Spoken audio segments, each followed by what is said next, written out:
इस तरीके का सवाल है कि आप आम कैसे खाते हैं, पर्स रखते हैं कि नहीं रखते हैं, टॉनिक लेते हैं का।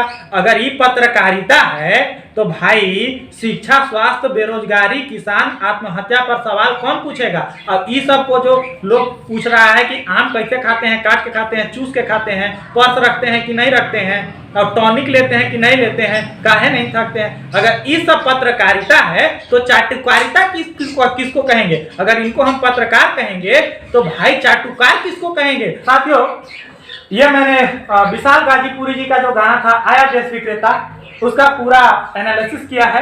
अगर आप दूसरे चैनल पे देख रहे हैं विशाल गाजीपुरी जी, या फिर किसी अन्य चैनल पे देख रहे हैं, तो आपसे रिक्वेस्ट है कि आप एक बार GS4 न्यूज अपने यूट्यूब चैनल में सर्च करें और हमारे चैनल को भी सब्सक्राइब करें, लाइक करें और शेयर करें। कि मेरा प्रधानमंत्री के बारे में मैंने अपना कोई दृष्टिकोण नहीं व्यक्त किया है।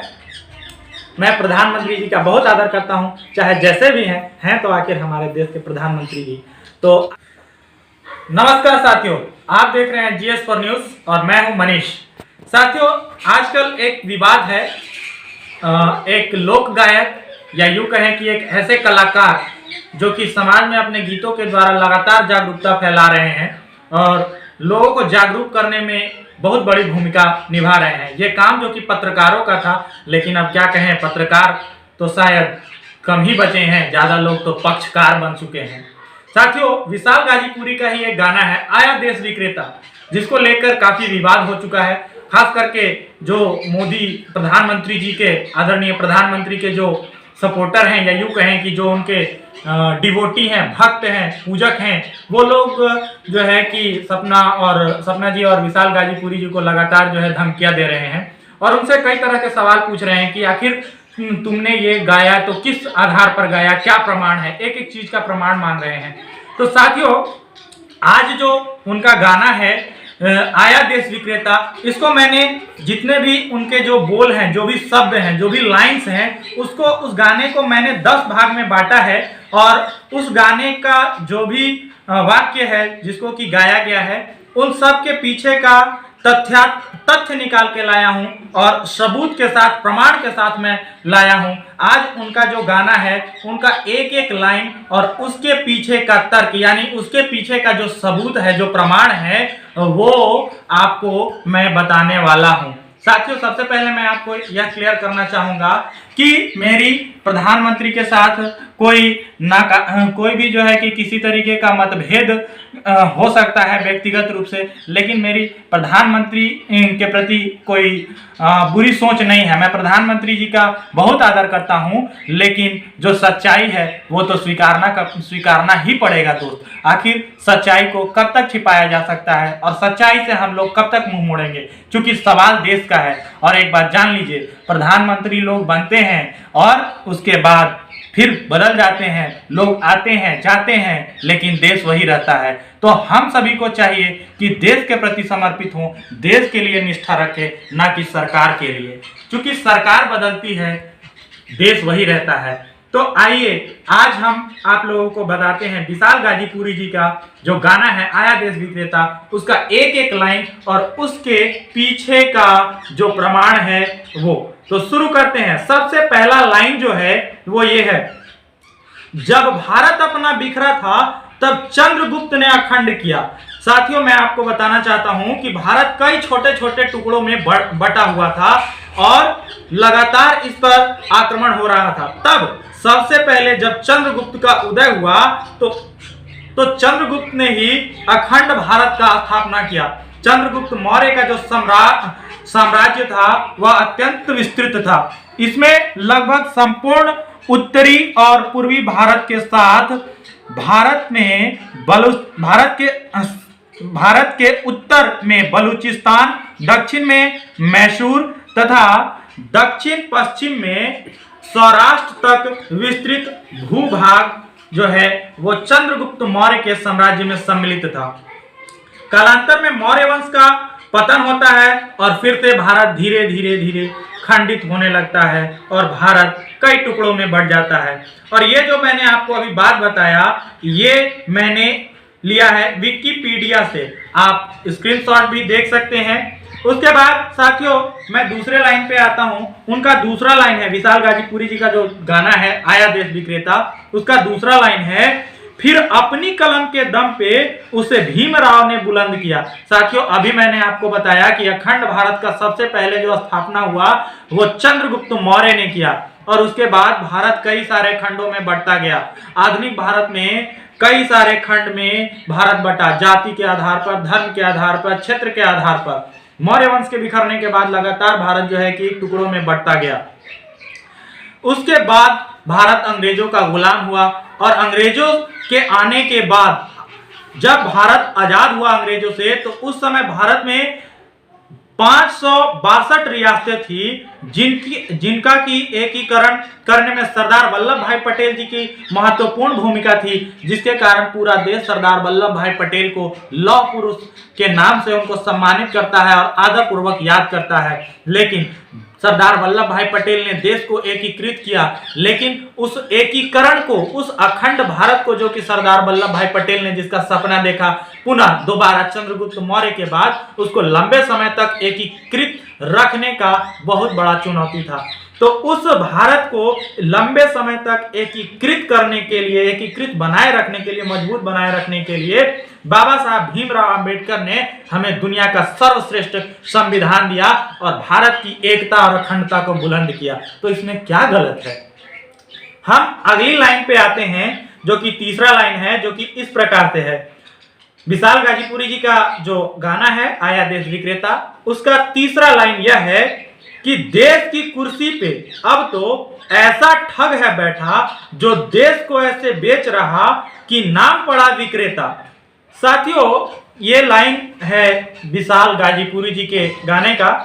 देखिए सबसे पहले तो मैं बता दूं कि मैं प्रधानमंत्री को ठग नहीं कहता, लेकिन मैं ये पूछना चाहूंगा कि आखिर ठग हम किसको कह सकते हैं?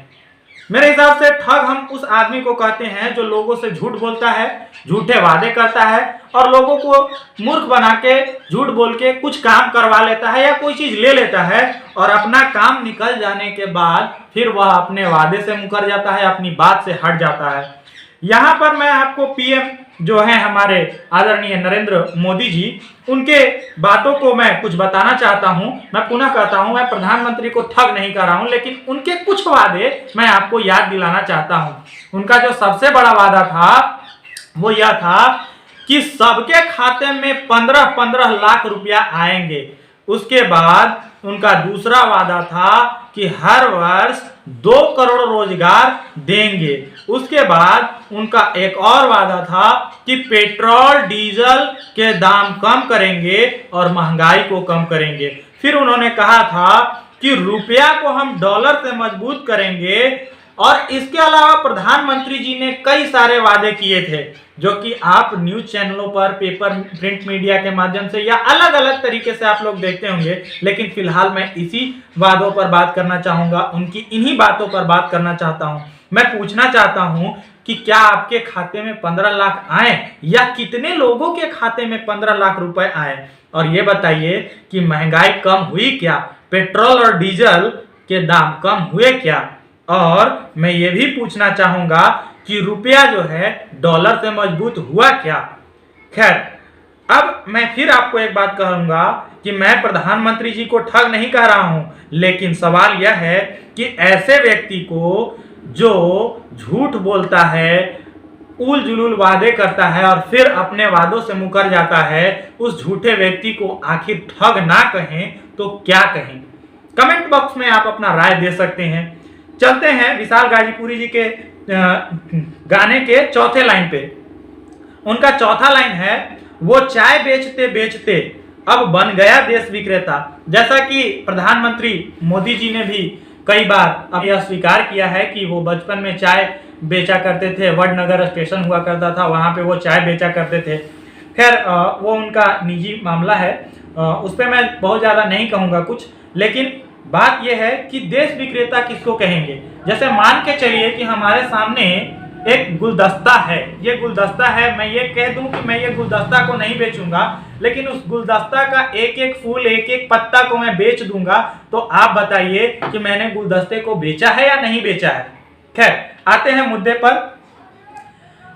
किस सरकारी क्षेत्र या उपक्रम या संपत्ति को बेचना है और कितना बेचना है, कितना भाग बेचना है, कितना शेयर बेचना है, इसके लिए सरकार ने वित्त मंत्रालय के अधीन बाकायदा एक विभाग बनाया है, जिस विभाग का पूरा नाम है, आप नाम थोड़ा ध्यान से सुनेंगे, निवेश एवं लोक संपत्ति प्रबंधन विभाग। एक बार फिर से सुनिए, हिंदी में उसे बोलते हैं उस विभाग को निवेश एवं लोक संपत्ति प्रबंधन विभाग, और अंग्रेजी में इसे कहते हैं department of investment and public asset management.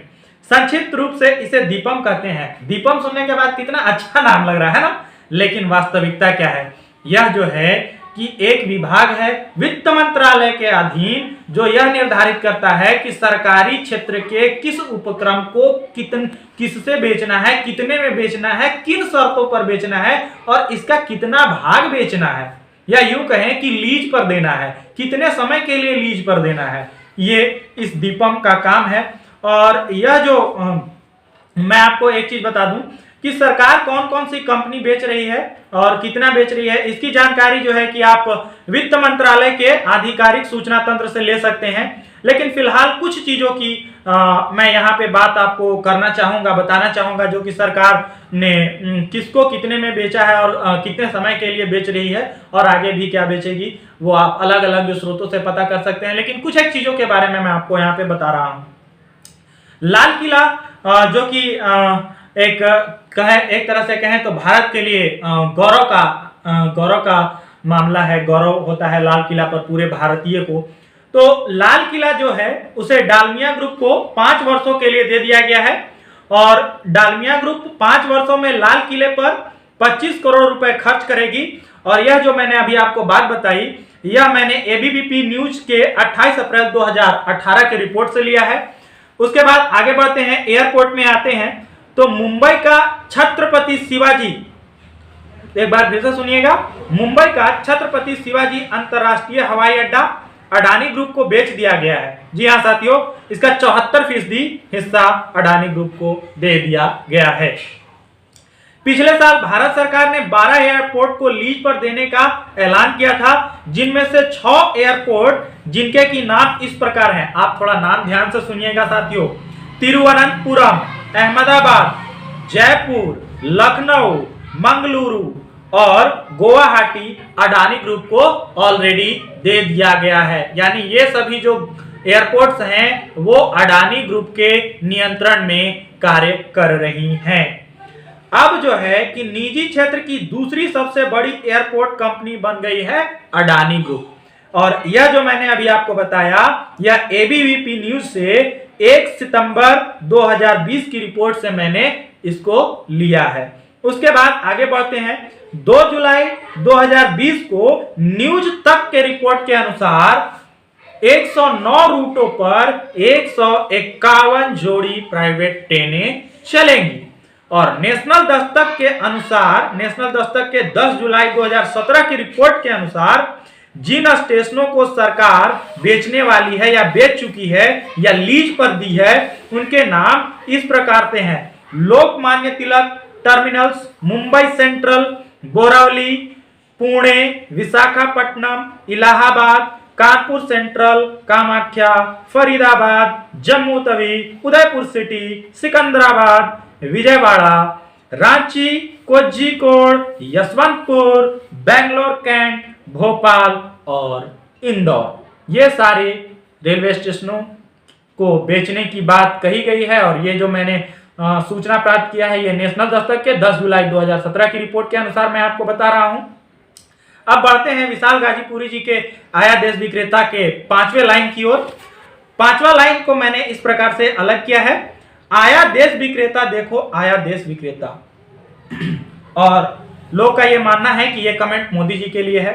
साथियों, मैं ये आपको बताना चाहता हूं कि किसी भी संगठन का चेहरा उस संगठन का प्रमुख होता है, और सरकार भी जो है एक प्रकार का सांगठनिक निकाय है जिसका चेहरा प्रधानमंत्री होते हैं। तो अगर कुछ भी होता है तो व्यक्ति प्रधानमंत्री को ही देखता है उस घटना के लिए।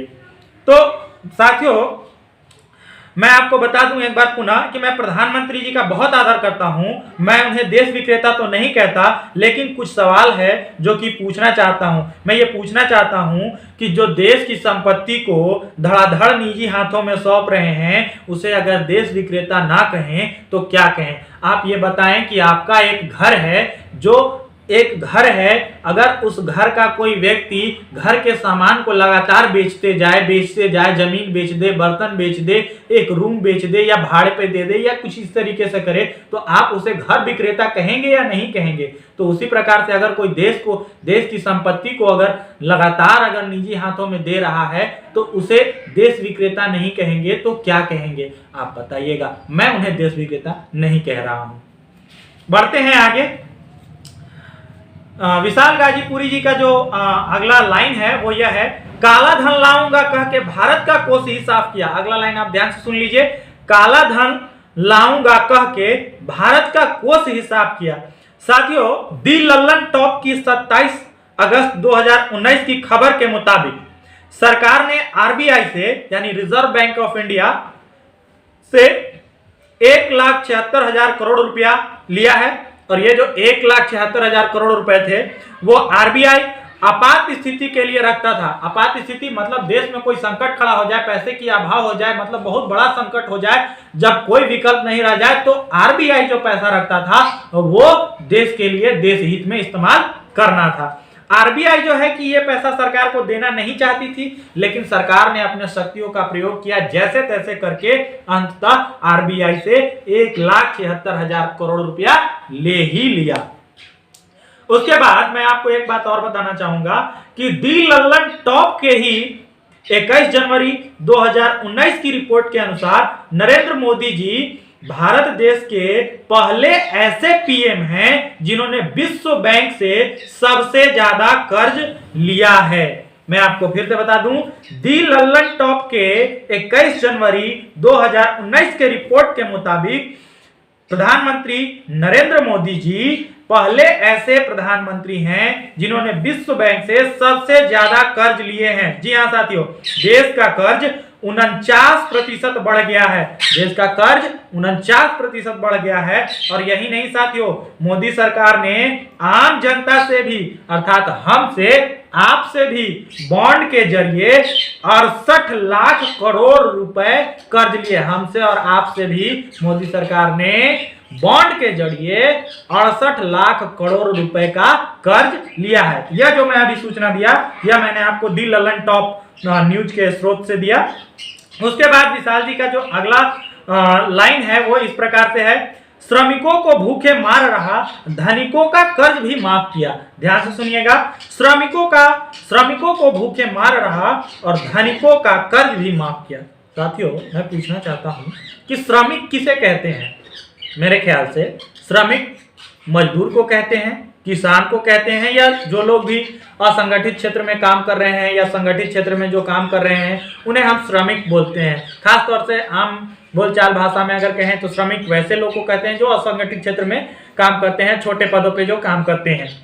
तो मैं आपसे पूछता हूं कि हमारे देश में किसान, कई मजदूर आर्थिक तंगी से परेशान होकर के आत्महत्या कर लेते हैं। आप कई बार न्यूज़पेपर में या फिर जो है कि आप टीवी में भी आपने कई बार देखा होगा, समाचार में भी देखा होगा, आपने हर तरीके से देखा होगा कई अलग अलग माध्यमों से। लेकिन मैं आपसे एक बार पूछना चाहता हूं कि आपने कितनी बार ऐसा देखा कि किसी बड़े उद्यमी ने, किसी व्यापारी ने आर्थिक तंगी के कारण आत्महत्या कर ली? ऐसा आपने शायद नहीं देखा होगा। खैर, अचानक हुए लॉकडाउन के कारण न जाने कितने गरीब लोग मर गए। आप लोगों ने देखा होगा, कुछ लोग जो है कि रास्ते में चलते चलते ट्रेन से मर गए, कुछ जो है कि एक्सीडेंट होके जो है कि थक के सो गए और उन पे जो है कि गाड़ियां चढ़ गई और वो मर गए।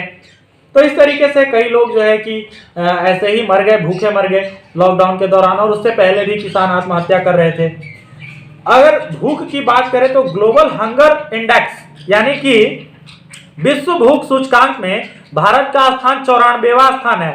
सोच लीजिए, विश्व भूख सूचकांक में भारत का स्थान 94वां स्थान है, जबकि हमारे पड़ोसी देश जो हैं बांग्लादेश, म्यांमार, और पाकिस्तान भी, जो पड़ोसी देश हैं भारत के, बांग्लादेश, म्यांमार और पाकिस्तान, वो भी हमसे बेहतर कर रहे हैं। अब आगे बढ़ते हैं। जबकि न्यूज 24 के 18 अप्रैल 2020 की रिपोर्ट के अनुसार मोदी सरकार में 50 बड़े कर्जदारों के 68,000 करोड़ रुपया माफ किया गया है। आप सोचिए कि एक और हमारा किसान जो है कि लोन से, कर्ज से परेशान होकर के आत्महत्या कर रहा है, और वहीं जो है कि इस देश में 50 बड़े कर्जदारों का 68,000 करोड़ रुपए जो है कि माफ कर दिया जाता है। यह खबर जो है कि मैं आपको न्यूज 24 के 28 अप्रैल 2020 के रिपोर्ट के मुताबिक बता रहा हूं। और ये जो 68,000 करोड़ रुपए माफ हुए हैं, उसमें हीरा व्यापारी मेहुल चौकसी, जो कि हीरा के व्यापारी हैं, मेहुल चौकसी जी, जिनकी कंपनी का नाम है गीतांजलि, अधिक जानकारी के लिए आप गूगल से सर्च कर लीजिएगा। तो इनका जो मेहुल चौकसी का गीतांजलि कंपनी है, उनका 5,492 करोड़ रुपया माफ किया गया है। 5,492 करोड़ रुपया। और इस न्यूज का जो स्रोत है, ये न्यूज मैंने प्राप्त किया है न्यूज 24 के 28 अप्रैल 2020 के रिपोर्ट से। चलिए अब आगे बढ़ते हैं। विशाल गाजीपुरी का जो गाना है, उसका मैंने 8वां लाइन यह छाटा है। लाखों का सूट पहनकर खुद को फकीर है कहता। साथियों, आपने कई बार देखा होगा, प्रधानमंत्री कई बार अपने आप को गरीब कहते हैं, फकीर भी कहते हैं कि मेरा क्या है, मैं तो फकीर हूं, झोला उठा के चल दूंगा। आपने देखा होगा। खैर, अगर नहीं देखे हैं तो आप सोशल मीडिया पर या फिर यूट्यूब पर, गूगल पे सर्च करिएगा, प्रधानमंत्री का ये बयान आपको मिल जाएगा। तो मैं आपको बताना चाहता हूं कि एक न्यूज एजेंसी है एनएमएफ न्यूज की 20 अगस्त 2016 की रिपोर्ट के अनुसार Guinness book of world record में दुनिया का सबसे महंगा बिकने वाला कोट प्रधानमंत्री नरेंद्र मोदी जी का है। मैं आपको फिर से एक बार बता दूं कि एनएमएफ न्यूज की 20 अगस्त 2016 की रिपोर्ट के मुताबिक Guinness book of world record में सबसे महंगा बिकने वाला कोट हमारे माननीय आदरणीय प्रधानमंत्री मोदी जी का है। दी लल्लन टॉप की 14 जून 2017 की रिपोर्ट के अनुसार मोदी जी बुल्गारी ब्रांड का जो है कि बुल्गारी ब्रांड का चश्मा पहनते हैं, जो कि इटली की कंपनी है। साथियों, आप देखिए कि प्रधानमंत्री जी नारा देते हैं, स्वदेशी अपनाइए, आत्मनिर्भर Bharat, local vocal for local, इस तरीके के नारा देते हैं। और प्रधानमंत्री का जो प्रधानमंत्री जी जो चीजें इस्तेमाल करते हैं, वो आप देख लीजिए। जो स्वदेशी का नारा देते हैं, उनके विदेशी शौक थोड़ा देख लीजिए आप।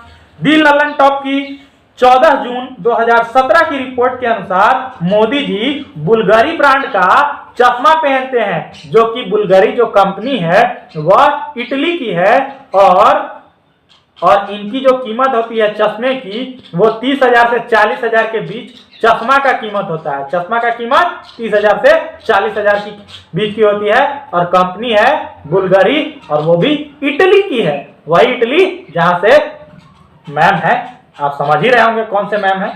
खैर, आगे बढ़ते हैं। मोदी जी जो हैं मोआडो ब्रांड की घड़ी पहनते हैं। घड़ी हम लोग पहनते हैं ना, आम आदमी जो घड़ी पहनता है 100 रुपया, 200 रुपया, 400 रुपया का पहनता है। आदमी का जो है कि 500 रुपया का भी घड़ी खरीदने में हालत खराब हो रहा है इस लॉकडाउन की सिचुएशन में। तो मोदी जी जो है कि मोआडो ब्रांड की घड़ी पहनते हैं, जो कि स्विट्जरलैंड की कंपनी है। और घड़ी की जो कीमत होती है, मोआडो घड़ी की कीमत, वह 39,000 रुपया से शुरू होती है और 1,90,000 रुपया तक जाती है। तो आप सोच सकते हैं कि मोदी जी का घड़ी का जो कीमत होगा कितना भी कम होगा, तो 39,000 रुपया तो होगा ही होगा। खैर, आगे बढ़ते हैं। मोदी जी जो कलम इस्तेमाल करते हैं, अच्छा, हम लोग जो कलम इस्तेमाल करते हैं, आम आदमी कोई कलम इस्तेमाल करेगा तो 5 रुपया, 10 रुपया, 20 रुपया, 50 रुपया, 100 रुपया का इस्तेमाल करेगा। छात्र अगर इस्तेमाल करता है तो 5 या 10 या 20 रुपया वाला बहुत हुआ तो राइटोमीटर पेन। लेकिन प्रधानमंत्री जी, आदरणीय प्रधानमंत्री जी जो है, हमारे देश के यशस्वी प्रधानमंत्री जी जो है, उनका जो कलम है उनके बारे में आप जान लीजिए। हमारे प्रधानमंत्री मोदी जी मोब्ला मोबला एक ब्रांड है, मोबला ब्रांड की कंपनी का इस्तेमाल करते हैं। और यह जो मोबला कंपनी है वह जर्मनी की कंपनी है। और प्रधानमंत्री मोदी जी के जो कलम का कीमत है, पेन का जो कीमत है वह 1,30,000 रुपया है। जी हाँ साथियों, मोदी जी का जो कलम का कीमत है वह 1,30,000 रुपया है। यह जो मैं आपको रिपोर्ट बता रहा था, सूचना बता रहा था, यह दी लल्लन टॉप की रिपोर्ट थी, जो कि मैं तारीख बता दूं आपको, 14 जून 2017 की रिपोर्ट थी, दी लल्लन टॉप की। अब आगे आते हैं, जो विशाल गाजीपुरी जी का जो अगला गाने का जो लाइन है वो मैं आपको बता दूं। नवा लाइन जो कि उनको मैंने खंड किया है वो इस प्रकार से है। मीडिया तो उसके जूते का कैसा है स्वाद बताती है, जब जब चुनाव आता है उसको मां की याद आती है। साथियों, जूते चाटना या जूते का स्वाद बताने का मतलब क्या है यहाँ पर? मेरे ख्याल से जूते चाटना चाटुकार को कहते हैं। ऐसा लोग जो किसी व्यक्ति का जो है कि अकुशल कार्यों पर, जो कि उसने किया ही नहीं है, बिना कारण के ही जो है कि उसको पूरा तारीफ करना, तो ऐसे लोगों को जो है कि चाटुकार कहते हैं या जूता चाटने वाला कहते हैं। मैं आपसे यहां पर एक सवाल पूछना चाहूंगा कि क्या आपने किसी भी पत्रकार या मीडिया कर्मी को माननीय यश अगर देखा हो तो कमेंट बॉक्स में उसका लिंक जरूर कमेंट कर दीजिएगा। खैर, मैं आपको बता दूं कि प्रधानमंत्री नरेंद्र मोदी जी का इंटरव्यू लेने के लिए अक्षय कुमार जी को बुलाया जाता है। वही अक्षय कुमार, खिलाड़ी कुमार जिनको कहते हैं, वो प्रधानमंत्री का इंटरव्यू लेते हैं। और इंटरव्यू में सवाल रोजगार का नहीं पूछते हैं, महंगाई का भी नहीं पूछते हैं, शिक्षा का भी नहीं पूछते हैं, नौकरी का भी नहीं पूछते हैं, भूखमरी का भी नहीं पूछते हैं, और किसान के कर्ज का भी नहीं पूछते हैं। सवाल क्या पूछते हैं? सवाल पूछते हैं कि प्रधानमंत्री जी, आप आम खाते हैं क्या? और आम अगर खाते हैं तो कैसे खाते हैं? चूस के खाते हैं कि काट के खाते हैं? ऐसा सवाल पूछते हैं। खैर, एक अन्य पत्रकार, न्यूज नेशन के पत्रकार, सोचिए कि कितना बड़ा ये न्यूज हाउस है, न्यूज नेशन के एक पत्रकार प्रधानमंत्री जी से सवाल पूछते हैं, ये प्रधानमंत्री जी बताइए कि आप पर्स रखते हैं कि नहीं रखते हैं? ये भाई पत्रकारिता उनका। उसके बाद और आगे बढ़ते हैं, एबीवीपी न्यूज, आप तो सुने ही होंगे एबीवीपी न्यूज का नाम, नहीं सुने हो तो टीवी खोल के थोड़ा देख लीजिएगा क्या पत्रकारिता होती है, क्या दिखाते हैं वो लोग। एबीवीपी न्यूज के पत्रकार, वरिष्ठ पत्रकार जो कि बहुत चर्चित हैं, बहुत बड़े पत्रकार हैं, नाम उनका है रूबिका लियाकत जी, प्रधानमंत्री जी का इंटरव्यू लेती हैं और सवाल क्या पूछती हैं, प्रधानमंत्री जी आप थकते काहे नहीं हैं? कोई टॉनिक उनिक लेते हैं क्या? अरे भैया, थकेगा वही ना जो काम करेगा, अब हम काम नहीं करेंगे तो थकेंगे कहाँ से? सवाल ही है ना। तो इस तरीके का सवाल है कि आप आम कैसे खाते हैं, पर्स रखते हैं कि नहीं रखते हैं, टॉनिक लेते हैं का? अगर ये पत्रकारिता है तो भाई शिक्षा, स्वास्थ्य, बेरोजगारी, किसान, आत्महत्या पर सवाल कौन पूछेगा? अब ये सब को जो लोग पूछ रहा है कि आम कैसे खाते हैं, काट के खाते हैं, चूस के खाते हैं, पर्स रखते हैं कि नहीं रखते हैं, और टॉनिक लेते हैं कि नहीं लेते हैं, काहे नहीं थकते हैं, अगर ये सब पत्रकारिता है तो चाटुकारिता किसको कहेंगे? अगर इनको हम पत्रकार कहेंगे तो भाई चाटुकार किसको कहेंगे? और ये बताइए कि प्रधानमंत्री से ये लोग ऐसा सवाल पूछेंगे तो शिक्षा, स्वास्थ्य, बेरोजगारी और किसान आत्महत्या पर कौन सवाल पूछेगा? आखिर प्रधानमंत्री जी से कौन सवाल पूछेगा? खैर, मैं आप पर ये छोड़ता हूं कि आप इस पर क्या सोचते हैं। मैं अपना ओपिनियन नहीं बता रहा हूं। मैं आपको आगे बढ़ता हूं। गाने का अंतिम जो लाइन है वो इस प्रकार से है, किसी का संगदिल पति तो किसी का मतलबी बेटा। यहाँ पर संगदिल का क्या मतलब है नहीं पता है सर, हम बता रहे हैं, लेकिन फिर भी आप एक बार गूगल में सर्च करके देख लीजिएगा कि संगदिल का क्या मतलब है। संगदिल का मतलब होता है ऐसा व्यक्ति जिसमें दया नहीं हो, बेदर्दी, निदर्दी, कठोर, ऐसा व्यक्ति जो अपने दायित्वों को नहीं समझता है। तो यहां पर विशाल जी ने कहा है किसी का संगदिल पति है। संगदिल मतलब ऐसा पति जो बेदर्दी है, अपनी पत्नी का दर्द नहीं समझता है, ऐसा पति। जी न्यूज का रिपोर्ट है 10 अप्रैल 2014 का।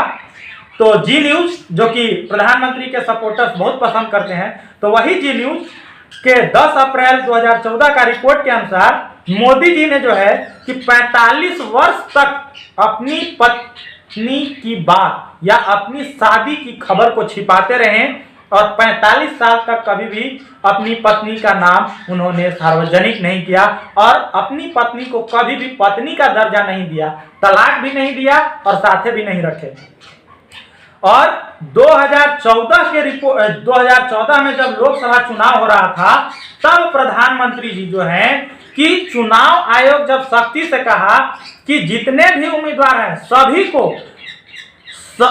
को अपने नॉमिनेशन फॉर्म के सभी कॉलम भरना अनिवार्य है, नहीं तो नामांकन रद्द किया जा सकता है। जब यहाँ चुनाव आयोग कह दिया कि अगर सब कॉलम नहीं भराएगा बबुआ तो हो जाएगा नामांकन रद्द, तब जो है कि माननीय हमारे आदरणीय यशस्वी प्रधानमंत्री नरेंद्र मोदी जी पहली बार अपने एफिडेविट में अपनी पत्नी का नाम लिखते हैं और सार्वजनिक रूप से स्वीकार करते हैं। तो आप सोचिए कि उस महिला पर क्या बीतता होगा, कितना दर्द वो झेली होगी जिसको ना तो तलाक दिया गया और ना ही उसको पत्नी का दर्जा मिला। आप सोच के देखिए कि आपकी कोई बेटी है और आपका कोई दामाद जो है कि उसको ना तो तलाक दे और ना तो जो है कि उसको अपना पत्नी का दर्जा दे। आप अपनी बेटी से जो शादीशुदा होंगी उससे पूछ के देखिएगा उनको क्या महसूस होगा। खैर, अगर हमारी बातों से आपको तकलीफ लगा हो तो उसके लिए हम माफी चाहेंगे क्योंकि बात बहुत कड़वा है।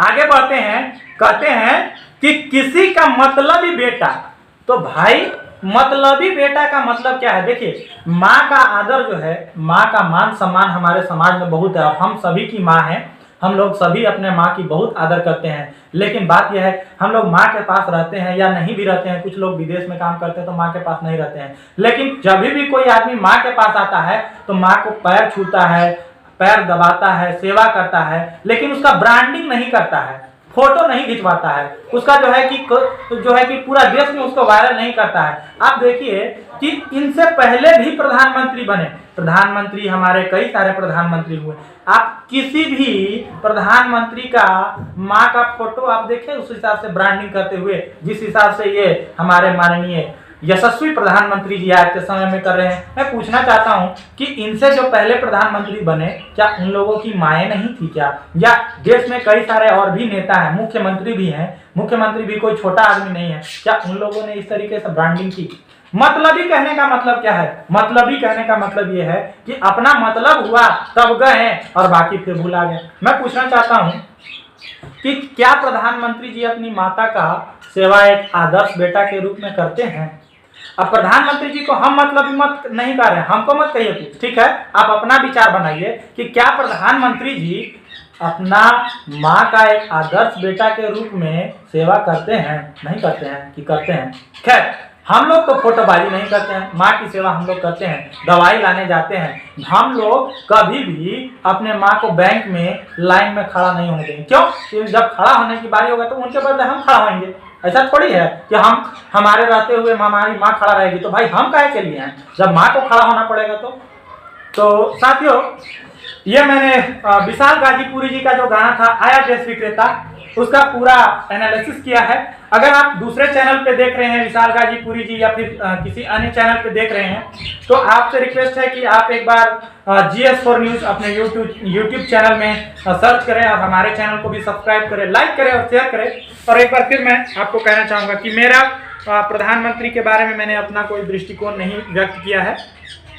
मैं प्रधानमंत्री जी का बहुत आदर करता हूं, चाहे जैसे भी हैं तो आखिर हमारे देश के प्रधानमंत्री जी। तो अगले वीडियो जब बताऊंगा तो मैं बताऊंगा कि प्रधानमंत्री जी कौन कौन अच्छा काम किए हैं। तब तक के लिए नमस्कार।